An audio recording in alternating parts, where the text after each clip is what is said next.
mi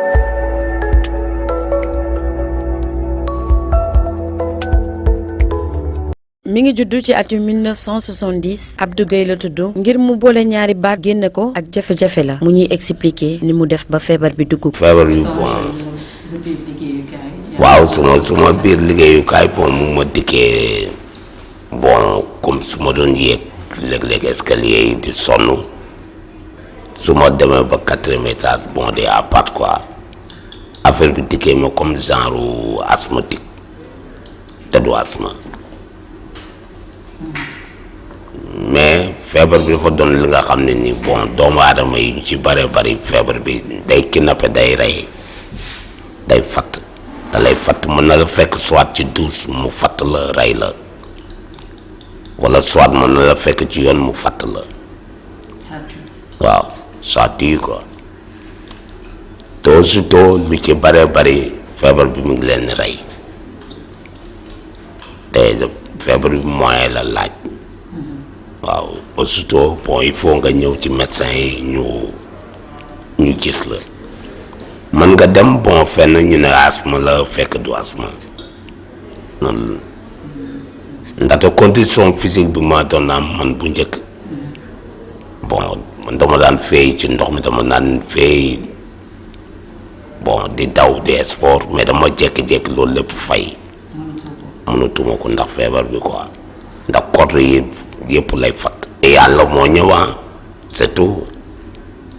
comprendre yàlla bu ñëwee ñëw na ndaxte man toog naa 3 ans waxuma waaw du dem fu nekk di dégg sax nit saaga ma te moomuñ loolu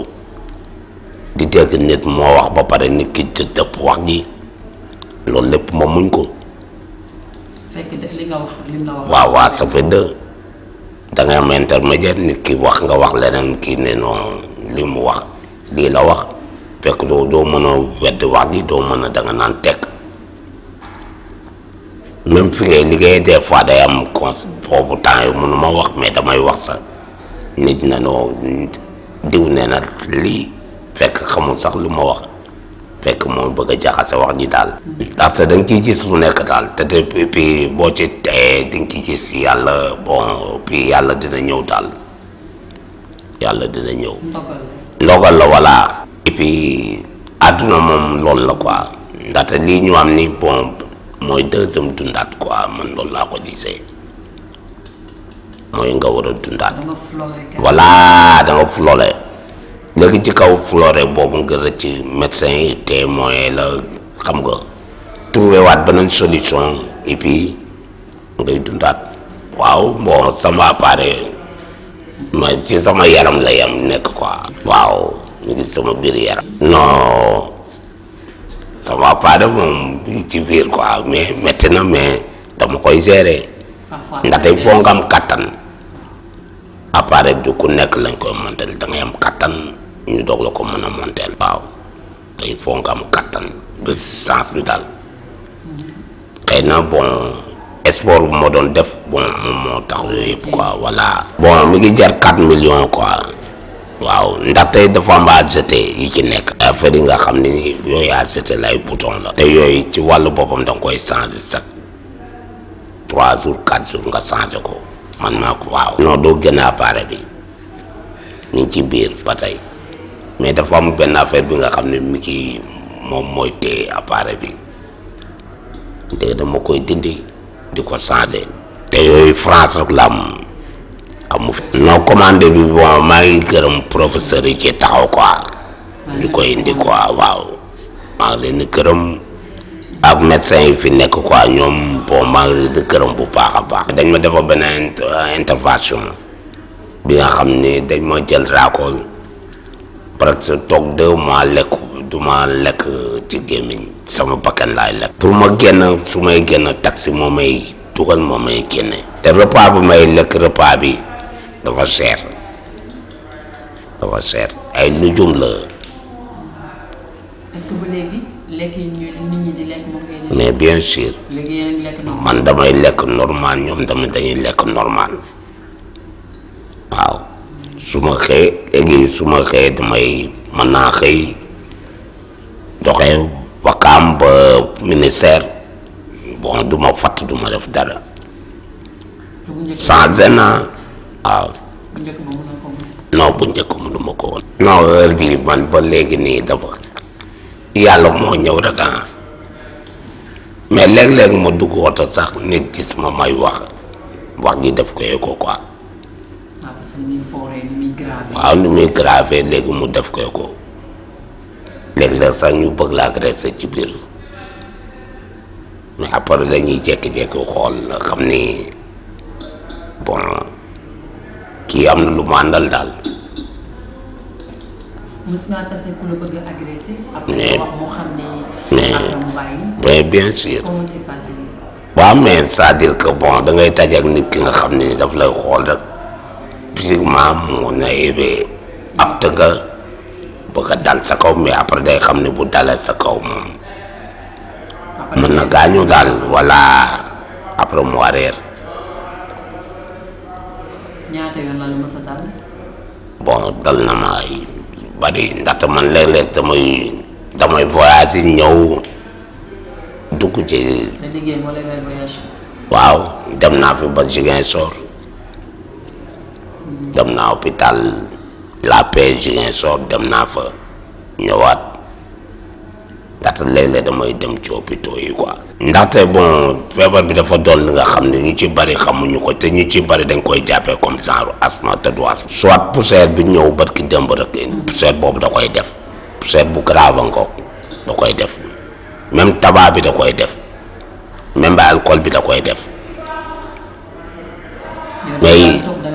mbow man dama doon tox quoi même bon ñii di toggee matt dañ koy daf leen arrivé feebar bi yaa des innocents yi nga xam ne xamuñu dara mu arrivé lañ comprendre nga soit mën nga nekk fenn wala soit poussière bi fi am barki démb mën na la dugg indil la problème jàpp fenn sa voix bi comprendre nga mooy poussière bu am démb rek poussière boobu dafa garaaw. ndax man fu ma doon nekk parking bu ma nekkoon bu ma saan jóg poussière boobu moo fa doon am quoi bu ma saan jóg bi damay gis mu sonn. avant may feebar. kon yow ci poussière la duggee. duggee na ma ci poussière bon duggee na ma tamit aussitôt man ci tabac laata toog naa ay at après jékki-jékki bàyyi mais après bu ma bàyyee dama waroon ñëw fii hôpital consulté wu mais defuma ko. mais képp kuy tux da nga war a après soo bàyyee sax da nga war a ñëw pour consultation ñu gérer la xool la. cancer la wala tumeur. cancer la ren su ma naan benn feebar la cancer feebar la boo xamante ni nit ñëpp ku ne am nga ay cellules yu ne sa yaram bi mais day dem ba toog foo xamante ni cellules yooyu dañuy multiplier wu de manière anarchique dootuñu amati contrôle. maanaam loolu la ñuy wax feebaru cancer mais cancer larynx mooy loolu noonu bu amee localisé aussi larynx bi larynx nit ñu bëri peut-être duñ ko xam waaye ci olof moom mooy li nga xamante ni organe bi xam moo yor wax bi te it day jouer rôle bu important ci wàllu respiration doomu aadama bi donc moom mi ngi ci baat bi ci cou bi la nekk ci digg bi ci côté bulax gi on naan ci biir la ne moom lañ naan larynx bi. cancer gorge terme bu xaw a général la ndax ci biir cancer gorge am na fu lekkukaay bi nekk côté mun ci kaw mu ñu tudd ko hypopharynx am na larynx bi fu waxukaay bi ak aussi noyyi bi di participer wu am na aussi yeneen yu nekk foofu mooy am na goitre ci gorge ci baat bi la bokk mën na am cancer donc mën naan cancer gorge lu gën a global la mais cancer larynx mooy spécifiquement bi nga xamante ne moom mooy laal cër bi yor wax bi ak tamit day jouer rôle bu important ci noyyi bi bu air bi di jàll. lu ci mën a am mooy bi la feebar du bare day faat chance bi ngay am dëgg sax mooy laago gim lay bàyyee. da ngay toog sa bët yi di gratte nga am dégg nga nu mu tuddati ay nga defe ne angine la fekk ni cancer donc nag ñëpp ñi nga xam ne ñi di jàpp ay problème day yoo xam ni ci baat bi la jàpp mooy nañu ñëw ñu xool leen bala muy do béy di wéy mbuus parce que bu fekkee ni teelu ñu la xool njëy ci ngay amee opération yi sax buñ la opéré dootoo mën a wax tànk amuloo appareil bi doo wax te ba pare buñ la opéré dootoo benn odeur dootu la xëy dara du la xëy dara du la xëy mais da daan am ku daan doo sa limit la dee bakkat bi dañ koy dindi bakkat bi bokkatul sensation bi yéen fii ngay doyee boobu pour gi ngay nooyee dootoo nooyee fii loolu il faut nit ñi xam ko bu fekkee ne da nga feebar dafay commencé di la étouffer parce que tu as des problèmes pulmonaires de respiration bu ko defee nag ngay fat loolu moo ñu indi fii pour ñu faj ci affaire yi la rek loolu moo ñu indi ci fan au niveau du pavillon de l'ORL ñu di ñu faj. suñu sukkandikoo ci Pa Isaac Diop moom ci atum 2014 lañ ko opéré boobu ba tey mu ngi sant yàlla naam waaye li ko gën a metti bokk na ci betti gi nga xam ne def nañ ko lu dul njabootam bàyyiwu ko xel ñenn ñi sax dem ba koy sarax. wala ñun ni ñu koy dundee da ngay am nga boobu mënatul wax rek problème la pour nga communiquer ñaareel bi nit ñi dañ leen xaw a boddi parce que léegi sax nit ngay wax ak moom mu bëgg la jox sarax di la sarax mel ni yow da ngay yalwaan yooyu yëpp daf ñuy metti bët boobu ñu ñuy xool naqari ñu ba ci kajamu yàlla moo tax léegi même bu ñu bindee sax ñu defee ne dañuy yalwaan loolu yëpp loolu dañuy vivre maladie bi doom yeeg yooyu ñoom il faut ñu jege seen ba wala bu dee seen ay ñu jege ko parce que ñu amuñu problème yooyu mais c'est dans l'extérieur boo génnee kër gi daal ngay am ay problème yu sérieux parce que di nga toog ñu xam ni yow mi am na lu lay metti loolu la. muy feebar bu raar waaye it bu metti lool ci gafak ñi mu dal. ñun ñi mu dal rek ñoo ko xam parce que feebar la boo xam ni benn dafa metti ba pare traitement bi dafa cher excessivement cher te bu fekkente ne bi yow tu es une personne du troisième âge day metti sa côté di bëral yàlla rek ngay am génn ci kàttanam mais bu fekkee ni dafa chronique da ngay obligé ñu opéré la te buñ la opéré dootoo mën a wax te bala ngay wax il faut nga ba pare l'arrêt cophone yi mi ngi jar benn bu ne 500 000 lay jar dafa cher c'est pas la portée de n'importe qui nit ñi mënuñu ko jënd parce que ñi muy dal en général ay mag dañuy doon amuñu doole ci wàllu alal te war naa di sàgg di le traitement bi dafa cher parce que da nga def chimiothérapie da nga def radiothérapie te yooyu yëpp ak ay scanner yooyu yëpp dafa laaj xaalis bu bari. larynx wala cancer du larynx li ci mën a am mooy cigarette da koy joxe ak sàngara. mën naa ni muy manifesté wu lu si ëpp d'abord si kan lay dal cancer larynx d'habitude ci góor ñi la ëpp ñi am 50 ans jëm 60 ans donc bala symptôme yi am na lu njëkk mooy nit ki mode de vie am li si ëpp ñiy tux cigarette ñoom la ëpp lu mu yàpp wala ñi nga xam dañuy naan alcool aussi professionnel de voix yi aussi mën na doon facteur de risque waaw mais également ñi nga xam ne dañuy am ay laryngite chronique donc yooyu yëpp mais surtout li si ëpp solo daal mooy alcool ak tabac ñaari facteurs yooyu mën naa ne fépp ci àdduna bi mooy facteurs yi gën a constant ci li indi feebar bi bu loolu amee ci ni muy manifesté wu mën naa nit ki baat bi day dee baat bu dee lay doon baat bu dee bu yàgg bu tar ba pare boole si di gën di jafe c'est-à-dire que du dee rek bàyyi waaye day gën di continuer di gën a aggravé wu naa loolu moom moo si njëkk ci ni muy manifesté wu bu weesoo baat bu dee bi nit ki mën naa bu demee ba sori ba feebar bi ndax nee naa la dafa laalaale en dehors de waxukaay bi mais noyyukaay bi aussi da ciy jouer rôle bu important donc su demee ba sori mën na tëj noyyukaay bi foofu fi air bi di jàll ba indi nit ki muy fat noyyi boo xamante ni nit ki buy dugal ngelaw li la jafe-jafe bi di am di foofu la diisaay bi di nekk donc bu weesoo foofu aussi mën na sori ba laal jige lekk-kaay bi ba indi ay jafe-jafe bu nit ki du lekk wala yenn saa aussi mën na waral noppi muy jàppaale nopp yi wala si baat bi nga gis mu am ay donj yu si génn waaye li ëpp solo daal li ci mën a xam mooy ku góor ku am ay 50-60 ans di tux cigarette wala muy naan alcool xëy baat bi am jafe-jafe baat bi di dee naa ne kooku moom dañoo war a rapidement xool defal ko mu dem si médecin yi ORL ñu explorer ko ñu xool wërta xaar ba yooyu yëpp ma wax ñëw rawatina ay jafe-jafe lekk bi ñëw wala yeneen ñëw wala jafe-jafe nooy bi waaye su baat bi deewee rek moom nit kooku war na gaaw ñu xool ko surtout bu fekkee dafay naan nit ki naan alcool la wala muy utiliser tabac. te ñoom ñi nga xamante ne daf leen dal wax sax duñ ko mënee mu mel ni boo tegoon parfum sax duñ ko noyyi ndax bakkan bi ak fa ñuy waxee lépp la ñu éliminer. feebar bi bu la dalee bu ñu seexlu lay yomb parce que fii ngay ñandoo xam nga yow fii ngay ñandoo mais ñun fii la ñuy ñandoo boo tegoon fii parfum ñun duñu xam lu fi ne parce que duñu xeeñ comme ni mu ko waxee li lay sonal daal mooy kaani bu weex boo ko lekkee ñaare da lay sonal da ngay sëqat ak ngelaw poussière bi bu jógee dam ñuy indi lay problème.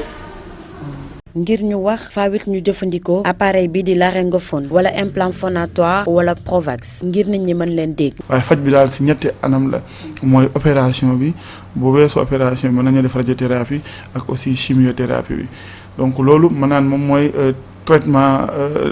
feebar bi waaye feebar bi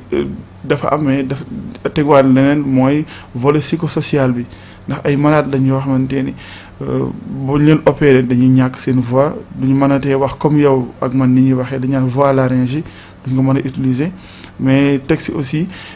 c'est des malades yoo xamante ni lekk-kaay bi aussi dañ leen si war a préparer ndax après opération bi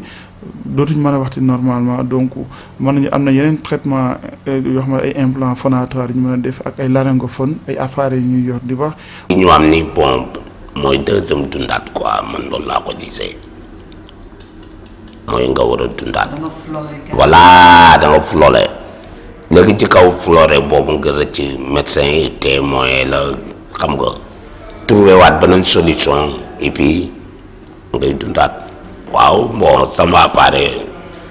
ma ci sama yaram la yam nekk quoi. waaw ñu ngi sama biir yaram. non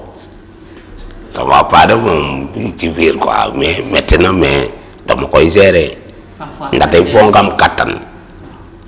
appareil du ku nekk lañ koy montel da ngay am kattan ñu doog la ko mën a montel. waaw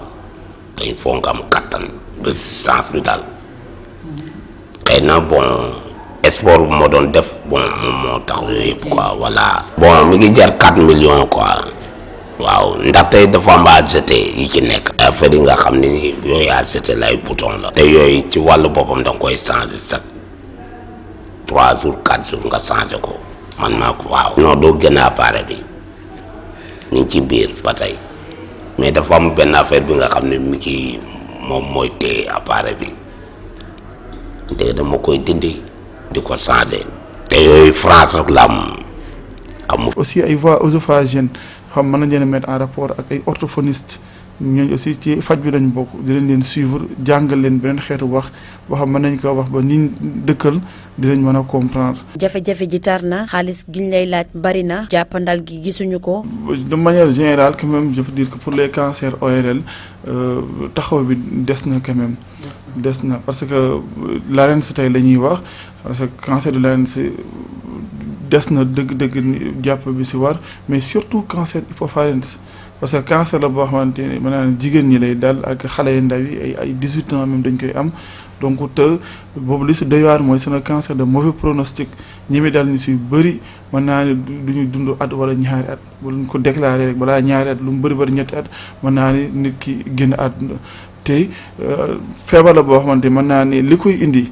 par rapport ak li ñuy gis ci yeneen dëkk yi wala li ñuy gis ci monde scientifique bi si li ñuy wax ni moom moo koy indi ñun mën naa ne suñu dëkk yi du loolu dëgg-dëgg sax lañ ci gën a seetlu donc am na ay jéego yu rëy yi ñu ci war a dox ci par rapport ak recherche étiologique bi xam dëgg-dëgg lan moo ko waral mais surtout par rapport ak faj bi ndax feebar boobu moom mën naan posé nañu énormément de problème ba am na ay initiative yu bëri yoo xamante ni yi nga xam ñoom ñoo jiite service bi taxawaloon nañ ko ay projet de recherche ci cancer yooyu waaye daal ba fii mën naan des na dëgg-dëgg par rapport ak ni ci autorité war a taxawee que ça soit notre autorité de tutelle ministère mais aussi les autorités étatiques de manière générale. sama liggéey bu retraité